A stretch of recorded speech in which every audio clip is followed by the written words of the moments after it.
Hello everyone, it's Sandra and welcome to today's video. I wanted to go over some recent beauty hits and misses today. There's a little bit of everything, some skincare, some makeup, some fragrance. Starting out with skincare, there have been two new cleansers that I've been using lately, and one of them I really like, the other one leaves a bit to be desired. I received both of them in PR. Starting with the one that isn't really working for me, this is the Pacifica Moisturizing Oil Cleanser. This is interesting because while it looks like an oil when you're pumping it out, it foams up really quickly. It's like a foamy oil. So it's a little bit drying on the skin. It is very, very effective at removing makeup, but it also has a very strong synthetic peachy scent that I really don't love. I wish it was unscented, or I wish they just dialed down on the fake peach scent. It just smells very synthetic. It's not an enjoyable experience for me. While it is very effective at removing makeup, I think the packaging is really cute. I like the fact that it comes with a pump. I don't love the scent, and it can feel a little bit drying because it's quite a foamy oil. I think it's similar to the CeraVe foaming oil cleanser, and Bioderma has a similar product. Just a different type, a different formulation of an oil cleanser. It's not the traditional oil cleanser that stays oily. For my second cleanse, I've been using the Peach and Lily Power Calm Hydrating Gel Cleanser. It lathers up just a tiny little bit, just enough to give my skin a thorough cleanse, but it never leaves my skin feeling super, super dry and stripped. In terms of texture, in terms of user experience, it's kind of in between the Prequel cleanser and the Youth to the People cleanser. So it's not quite as slippy as the Prequel cleanser and not quite as foamy as the Youth to the People cleanser, but it kind of combines the textures of those. It does contain glycerin, so you do have that hydrating slip, but it's not quite as slippery. I don't love the texture of the Prequel cleanser. Just a really, really great, gentle, everyday cleanse. So I've been enjoying this. I wanted to talk about eyeshadows next. I have been smitten with the new Lisa Eldridge Liquid Silk eyeshadows. Now, they might be old news because the beauty world moves at the speed of light. I think these came out maybe a month ago, maybe 2 months ago. She's since came out with a new product, the lipsticks. I did order one to try. It hasn't arrived yet, but when it does, I'm planning on reviewing it and doing an updated ranking my Lisa Eldridge favorites, because it's been a few years since I've done a Lisa Eldridge brand overview, and she's launched quite a few new products. But I really love the Liquid Silk eyeshadows. I've mentioned them before. I started out buying just one shade. I bought the shade Irene, and I really fell in love with the formula. So I ordered 2 more shades, and I did a YouTube short swatching them all on my eyelids. I will also show you the footage. Irene is just the perfect My Eyelids But Better shade. It's a beige brown, but it has a touch of pink. It has a touch of peach. It's not too warm, not too cool. It's just my perfect, very, very subtle, just gives me the perfect amount of soft definition. This formula is very smoothing on the eyelids. You get enough time to blend it out to get a really seamless blend. I can use fingers, I can use a brush. It's just very effortless. It's a lot easier to blend than the Giorgio Armani matte eye tints, for example. Now, I don't have any Armani eye tints in my collection anymore. They've been reformulated since I've last tried them, so I don't know if they got any better, but the shimmery ones, I did notice that the shimmery ones with the last reformulations, they set even faster. So the Lisa Eldridge Liquid Silk eyeshadows do set, but they don't set right away, and you get plenty of time to really get that beautiful, effortless blend. And they're really pretty just as a one and done eyeshadow or as a base, and you can do powder eyeshadows on top. I don't like mixing them. I don't like layering them on top of each other. I find that they get a little bit patchy. They perform best just left alone in a thin layer as a one and done or as a base, and then you put powder eyeshadows on top. So this is the shade Irene. And then we have the shade Phoebe, which is a little bit warmer. It's a muted camel. It's really, really gorgeous. But again, it doesn't pull too orange on my eyelids. On initial swatch, it looks similar to Merit Vachetta, but this is a lot more flattering on its own on my eyelids than the Merit shade. So this is Phoebe, and then we have Ione. Ione is sold out. So hopefully she gets restocked soon. But Ione is the most cool toned of the bunch, and it just looks like the perfect soft taupe on my eyelids when it's blended out. I just really, really, really love these shadows. I think they're just a really beautiful, effortless eyeshadow formula, and they are quite long wearing. They do crease a little bit on my eyes, but that's just mostly due to my anatomy. A lot of people online say that they've experienced no creasing with them. With my eyelids, I always have a crease in there, so stuff is naturally going to collect in there and crease, but it's really minimal, and the fading is also really minimal. For me, this is exactly what I'm looking for in an easy everyday eyeshadow product, and these have actually replaced other eyeshadows that were doing the same thing in my collection, but the Lisa Eldridge ones do it better. I don't want to keep too many things that accomplish the same thing in my collection. So for me, the Lisa Eldridge ones are chef's kiss. So I will be decluttering my Merit Solo Shadows. Now these have a shelf life of 6 months after opening, and I've had these for about a year, over a year, because I received these before they launched. And I really like these. They are beautiful products. The Lisa Eldridge eyeshadows accomplish the same thing, but even better. And also after about a year, these are really starting to dry out, and I find them a lot harder to work with than they used to be. The Lisa Eldridge eyeshadows are just as long wearing, and they also have that beautiful blurring, smoothing quality on the eyelid that I really loved about the Merit Solo Shadows. Vachetta and Phoebe swatch. So you can see Phoebe is just a bit softer, and normally, if Vachetta was fresh, this would be easier to blend, but you see here, it's just kind of dry and not as easy to blend as it used to be. But Vachetta pulled a lot warmer on my eyelids. It has a stronger yellow undertone, whereas the Lisa Eldridge Phoebe, while it's still a warm, muted camel color, it's a bit softer. I just see myself using it over Vachetta, so Vachetta is going to go. And then the Merit Solo Shadow in the color Social is most similar to Lisa Eldridge Ione, but it's just a touch more purple. So you can see here, this is Lisa Eldridge Ione, and then this is Merit Social. But obviously, if you have Merit Social, you wear it, you love it, it's still performing great for you. Keep using it, keep loving it. You know, the Lisa Eldridge products are permanent. They're not gonna go anywhere. You don't have to rush and buy it. Enjoy and use up what you have first, especially if it's still performing great. And then I also have this Gen C Mixed Media Liquid Matte Eyeshadow in the color Shroom. Also similar to Ione, but it's just a bit darker.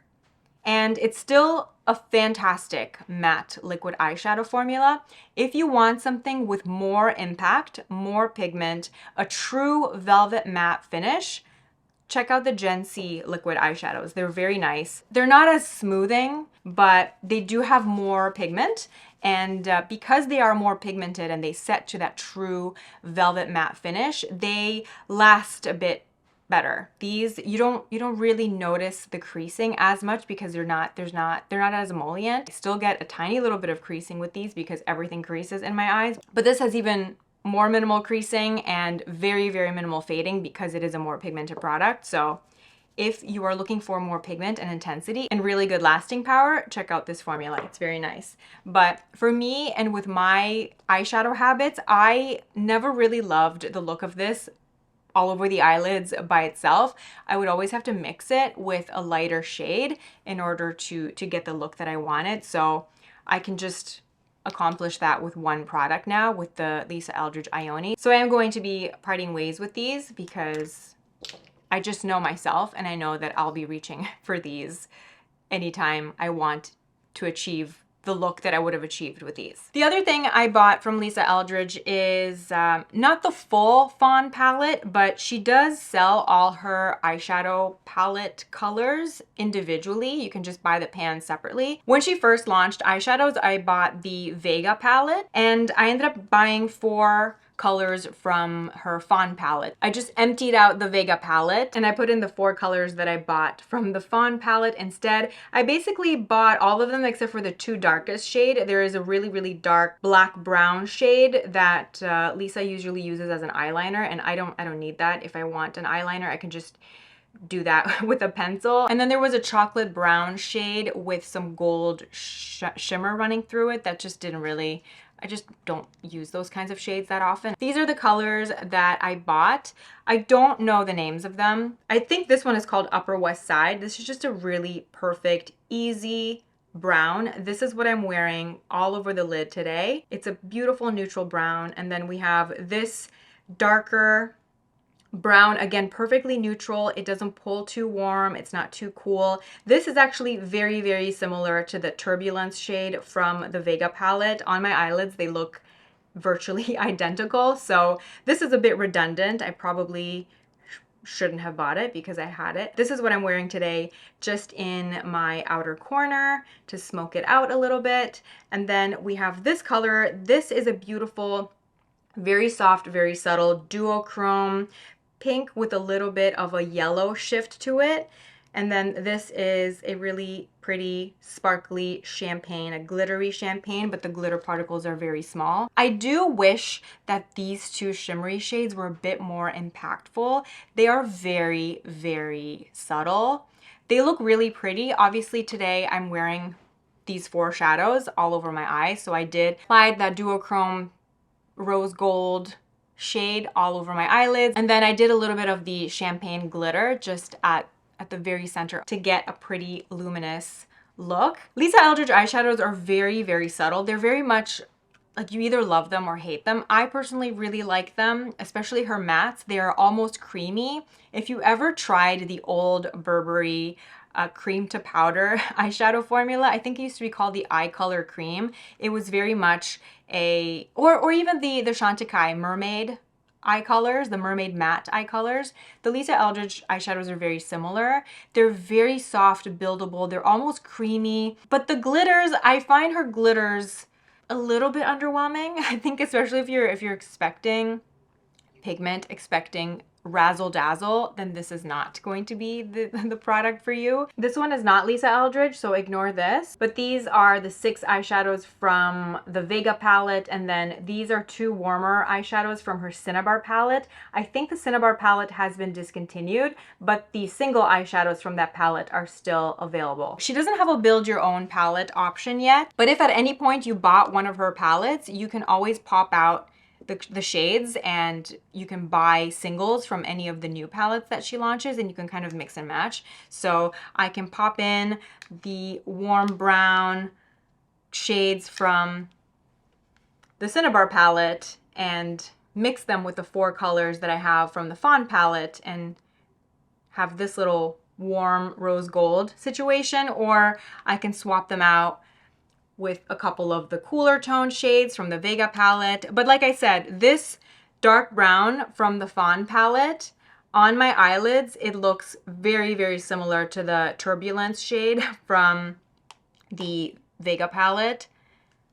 So they are a bit redundant. The Vega one looks, it's just maybe a touch more cool toned, but on my eyelids, they honestly end up looking the same. But I am disappointed by this color. It just, I don't know, maybe mine hard panned already because I do use this with my finger. I wish this was more intense. Let me try and swatch it for you. Loosely reminds me of my Armani eye tint in the shade, it used to be called Rose Ashes, now it's called 11S. And I really dislike the reformulation of this. This is so patchy now. I'm going to have to get rid of it because it got even worse. It was a little patchy when I first bought it, and now it is a nightmare, but it's a similar idea of it being a rose gold with a warm yellowish greenish shift to it. So you can see the Lisa Eldridge is on the top and the patchy Armani is on the bottom. This is such a pretty color. I just wish it had maybe just a touch more base pigment. It's kind of a sheer wash. Okay, it does build really nicely. So maybe that's the thing. Maybe I'm just impatient and I need to build. The shimmery champagne is nice. It's just kind of boring. It's a shimmery champagne. It's a little bit, it's not chunky, but it's a little bit dry when you're swatching it, but then when you're blending it out with your finger, it's not dry at all. There isn't any fallout. Tap a little bit of it just on the very center of the eyelid catch the light a bit more. And that's the thing. If I'm really nitpicking, I can find things to complain about, but ultimately when it's all on my eyes, I absolutely love this look and it wears beautifully throughout the day. This is exactly the kind of refined, subtle sheen that I'm always looking for. I like this palette, but is it a must-have? No. The next thing I want to talk about is from Milk. I received a few products to try and I've been wearing these pretty consistently. The first is one of their blushes. This is the first time I've tried Milk makeup. This is the color Enigma and I really like it. It's a beautiful, muted color.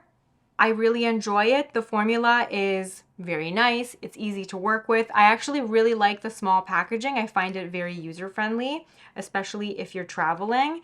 And in terms of the amount of product here, you get 6 grams of product. This is another case of how packaging can be deceiving because you get 6 grams of product in here, and in the Makeup by Mario Soft Sculpt Skin Enhancer, you get less product. This is 5 grams of product. So this is really, really pretty. It's my kind of shade. And while it's really nice, I feel like I already have this shade in my collection.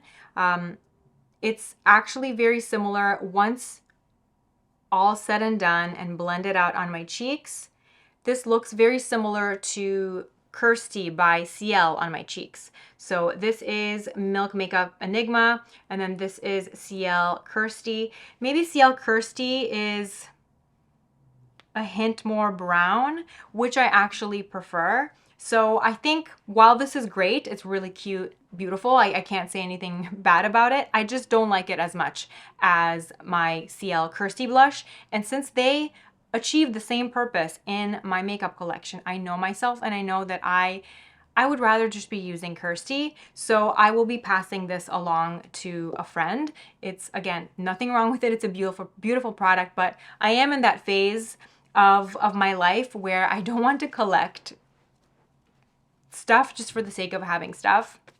And if I have something that achieves the same purpose that I would rather be using, I would rather pass things along to friends, coworkers, friends of friends, my mom, her friends. I have a wide network of women that I can share these things with, and I will happily do that and try and keep my personal collection as concise as possible. I've also been using the Milk KUSH brow gel. This is really nice. This is the KUSH brow lamination gel. It is very strong. It has a really nice strong hold without being too crunchy, and I've been enjoying it. The brush is really nice. It has longer bristles on one side, shorter bristles on the other, so it really allows me to brush my brows into place and they don't budge. But I still prefer a tinted brow gel. I still prefer the KUSH volumizing brow gel in the shade Soft Brown. But it has been nice just to take a break from my usual tinted brow gels and try out something clear. And then speaking of brows, I also recently placed a Glossier order because I really wanted to get samples of their new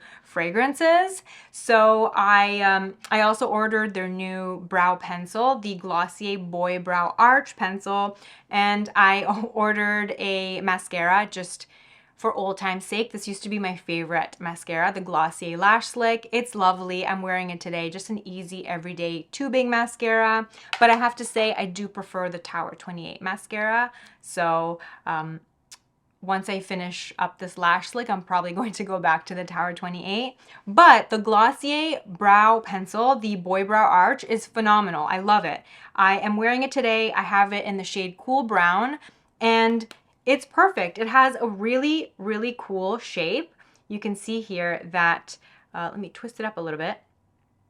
You can angle it like this and just cover a larger surface area really quickly, or you can use it like this and it's very, very thin and you can get a very thin hair-like stroke. So I'm loving this. The formula is beautiful. It's creamy, a little bit creamy so that it blends out really nicely and it stays put. I don't really have issues with it fading throughout the day. It's kind of everything I want in a brow pencil. And the 2 fragrance samples I absolutely love. I don't have them with me physically anymore. One of them, Obsessed. I used it all up and I'm 100% going to be buying a full size in the Sephora sale. I'm patiently waiting for the Sephora sale so I can buy a full size of Glossier You Deux. It's the woody skin scent of my dreams. It's like a hint of Le Labo Santal 33, a hint of Le Labo Another 13, a hint of eccentric molecules, Molecule 2, and with just a touch of sweet violet. So beautiful. Very soft skin scent. It's not the kind of thing that has crazy projection. The longevity isn't that crazy either.